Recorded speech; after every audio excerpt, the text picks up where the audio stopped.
अस्सलाम वालेकुम। कैसे हैं आप सब लोग? उम्मीद करती हूँ सब खैरियत से होंगे। नावल असीरे जहाँ की एपिसोड 51 आपकी खिदमत में हाजिर है, जैसे लिखा है हया खान ने।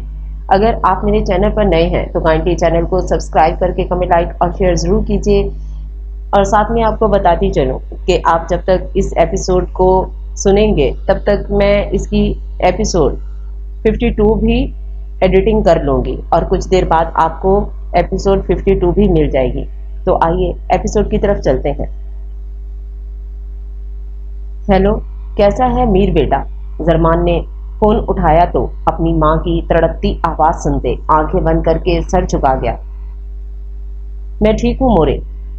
आप रो क्यों रही हैं? तबीयत ठीक है आपकी? जरमान ने फिक्रमंदी से पूछा। उसे अपनी माँ का लहजा भीगा हुआ लगा था। यकीनन फिर वो उसकी याद में रो रही थी। जब एक माँ को अपने बेटे से मिले महीनों गुजर जाएं, वो रोए नहीं तो क्या करेगी? वो मजीद आंसू बहाते बोली तो जरमान के दिल को कुछ हुआ। मोरे, ऐसी बातें मत करें। आपको पता है ना, मैं इस केस को खत्म करके आपके पास आ जाऊंगा। वो ने समझाते हुए बोला तो वो नफी में सर हिलाने लगी। नहीं, इस केस में चाहे साल लग जाए। तू हमेशा ऐसे ही कहता है। मुझे तुझसे मिलना है बेटा, मेरे पास आ जा, वो मिन्नत करते अंदाज में बोली तो जरमान को शर्मिंदगी सी हुई। अपनी माँ की तड़प देख वो मजीद तड़पने लगा। मोरे, वो अभी कुछ बोलता कि अपनी मोरे की बात पे रुका। जब तेरी मोरे मर जाएगी ना, तेरी याद में तभी आ जाना, फिर एक ही बार, या फिर तब भी मत आना, वो रोते हुए गुस्से से बोली थी कि जरमान को लगा उसका किसी ने दिल दबोच लिया हो। कैसी बातें कर रही हैं मोरे? अल्लाह न करे आपको कुछ हो, आप मुझे कमजोर कर रही हैं। जरमान ने तकलीफ दे लहजे में कहा। वो खुद अपनी माँ को सीने से लगाने के लिए तड़प रहा था। मान, मेरे बच्चे, कुछ दिन के लिए मेरे पास आजा बेटा, वो दोबारा मिन्नत भरे लहजे में बोली तो जरमान से अब कुछ कहना मुश्किल अमर हुआ। वो इस तरह से हर चीज को छोड़कर भी नहीं जा सकता था और अपनी माँ को इनकार भी नहीं कर सकता था। मोरे, मैं अभी कैसे? जरमान ने कुछ कहना चाहा लेकिन लफ्ज इनकार में ना निकल सके। ठीक है, तू मत आ, वहां रह और अपनी माँ की मौत का इंतजार कर, वो गुस्से से कहती फोन बंद कर गई थी, जबकि अपने लफ्जों से जरमान का दिल चीर गई थी। वो मोरे मोरे करता रह गया था लेकिन अब फोन बंद हो चुका था। वो इस वक्त पुलिस स्टेशन में था और ये सब बातें उसे मजीद डिस्टर्ब कर गई थी।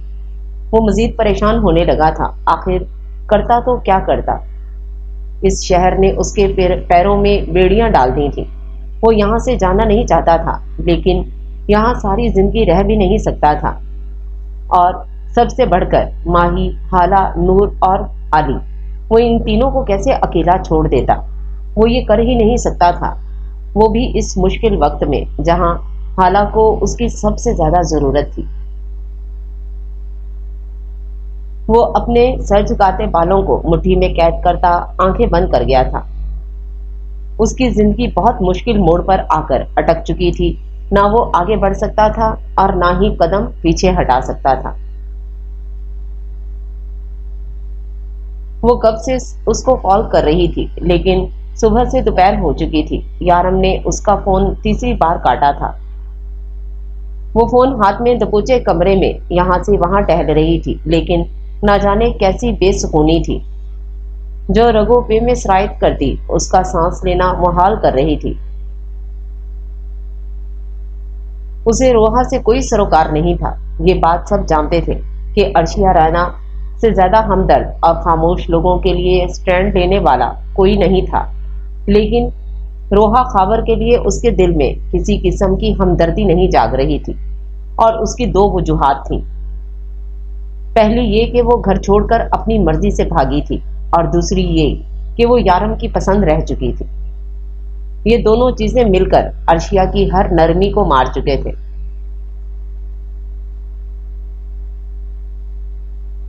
वो काउच पर आकर बैठी और यारम को दोबारा फोन मिलाया तो बेल जाती रही लेकिन उसने फोन ना उठाया।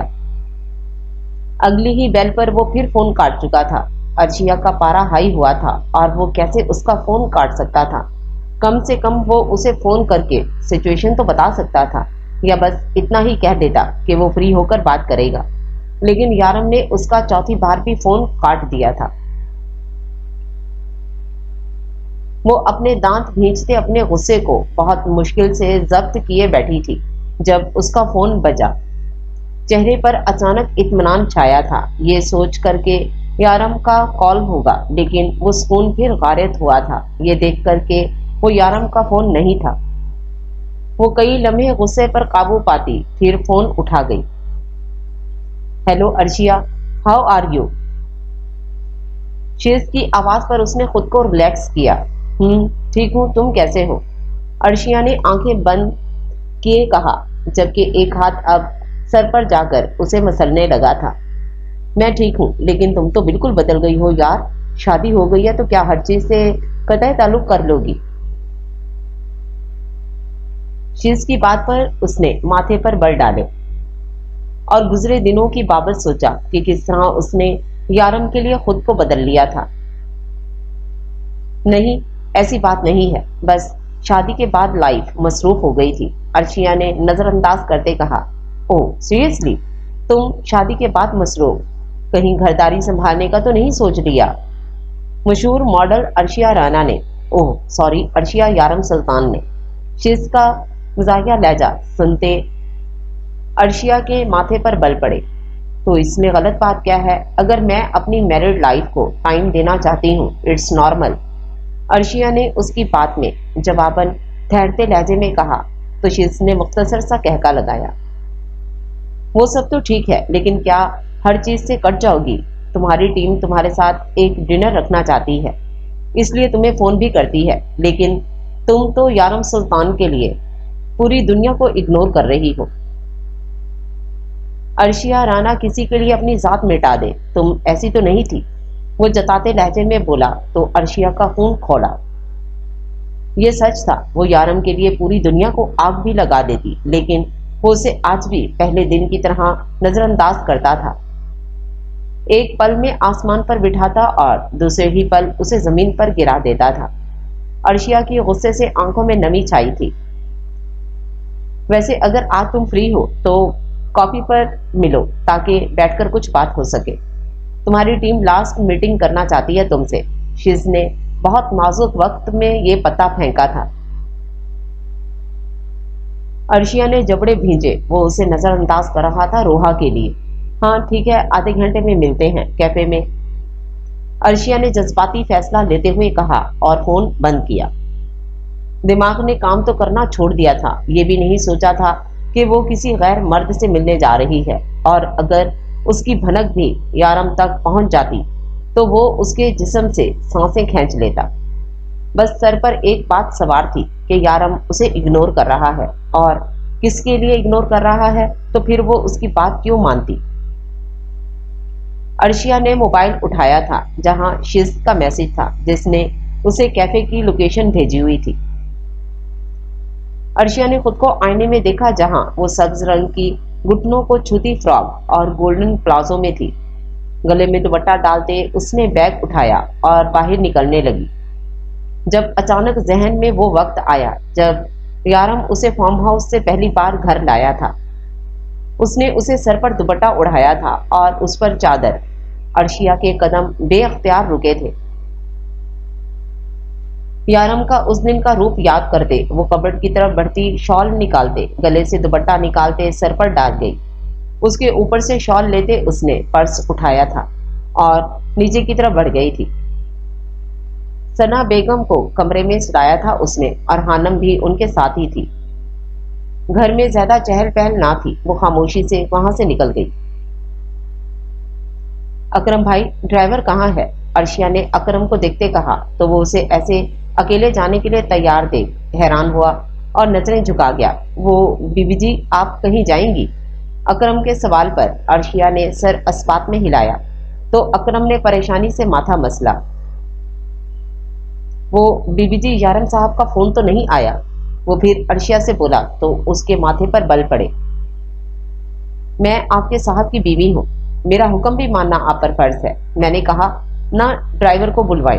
عرشیہ نے اس بات سختی سے کہا تو اکرم مزید بوکھلایا تھا۔ بیوی جی سمجھیں جی، میری جاب کا سوال ہے، یارم صاحب کے حکم نہیں ٹال سکتا، وہ بہت غصہ ہوں گے۔ وہ اب اس سے منت کرتے ہوئے بولا تو عرشیہ نے ضبط سے مٹھیاں بھینچی اور پورچ کی طرف بڑھتی گاڑی میں ڈرائیونگ سیٹ پر خود جا کر بیٹھی۔ اکرم قدرے حیران ہوا اس کی حرکت پر۔ گارڈ گیٹ کھولو فوراً، عرشیہ نے سختی سے کہا تو وہ پریشانی سے اکرم کو دیکھنے لگا۔ اسے مت دیکھو، دروازہ کھولو ورنہ میں تمہیں ابھی اسی وقت جاب سے نکال دوں گی۔ عرشیہ غرائی تھی کہ گارڈ نے تیزی سے اسبات میں سر ہلایا۔ جی بی بی جی، وہ کہتے فوراً سے گیٹ کھول گیا تھا، جبکہ عرشیہ زن سے وہاں سے گاڑی بھگا لے گئی تھی۔ پیچھے اکرم نے یارم کو فون لگایا تھا لیکن وہ فون نہیں اٹھا رہا تھا۔ یا رب، مجھے یارم صاحب کے قہر سے بچانا، وہ پریشانی سے دعا کرتا بار بار یارم کو فون ملانے لگا جو نہیں اٹھایا جا رہا تھا۔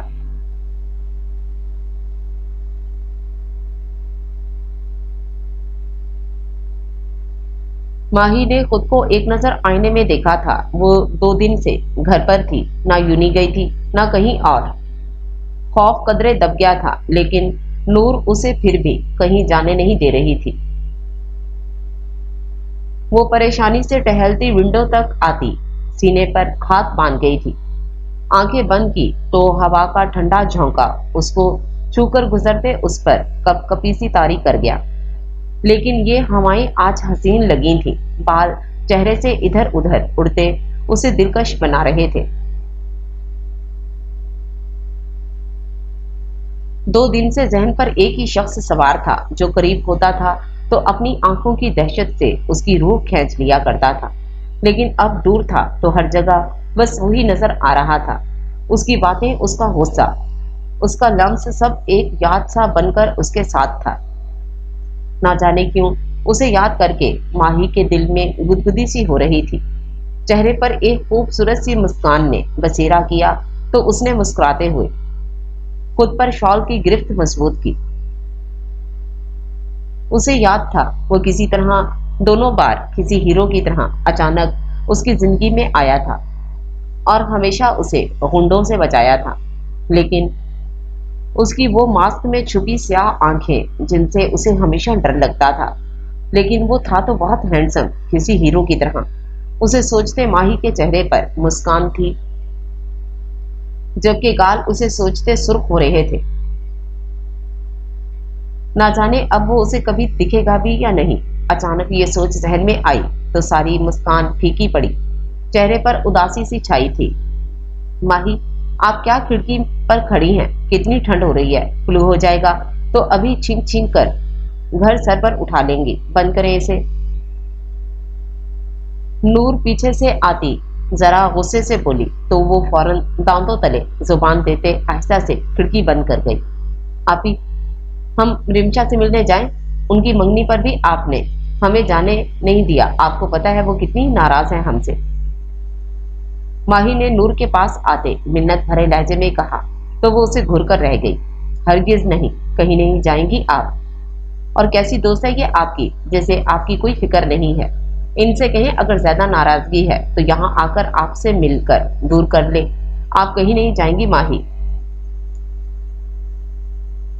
نور نے قطعیت سے کہتے ہوئے کہا تو ماہی روحان سے منہ بناتی بستر پر بیٹھ گئی۔ جب نور کا فون بجا جسے ایک نظر دیکھتے وہ غصے سے ضبط کر گئی کیونکہ سامنے ماہی بیٹھی تھی، اس نے کاٹا تو اگلے ہی لمحے پھر فون بجنے لگا۔ آپی، کس کا فون آ رہا ہے؟ آپ اٹھا کیوں نہیں رہی؟ ماہی کے سوال پر نور نے یہاں وہاں دیکھتے نظریں چرائی۔ وہ ہماری دوست کا فون ہے، ابھی ہمارا موڈ نہیں ہے، بعد میں بات کریں گے اس سے۔ نور کے بہانے پر وہ ماتھے پر بل ڈال گئی۔ آپ کی کون سی دوست آ گئی جو آپ کو فون کر رہی ہے؟ اس کے سوال پر نور نے اسے گھورا۔ آپ نہیں جانتی انہیں، ہمارے آفس میں دوستی ہوئی تھی ان سے۔ نور کی جھڑک کر صفائی دینے پر وہ کندھے اچکا گئی۔ نور اس کے کمرے سے اپنے کمرے تک آئی تو دوبارہ فون بجنے لگا۔ اس نے غصے کا گھونٹ بھرتے فون اٹھایا۔ اور کان سے لگایا۔ جب سامنے سے ہم کال کاٹ رہے ہیں تو آپ کو سمجھ نہیں آ رہا کہ ہم آپ سے بات کرنے میں انٹرسٹڈ نہیں ہیں؟ بار بار فون کرنے کا کیا مقصد ہے المیر سکندر؟ وہ غصے سے کمرے کا دروازہ بند کرتے غرائی تو المیر نے ہونٹ بھینجے۔ اتنے دنوں سے فون کر رہا ہوں، ریسیو کیوں نہیں کر رہی تھی؟ المیر نے سنجیدگی سے سوال کیا۔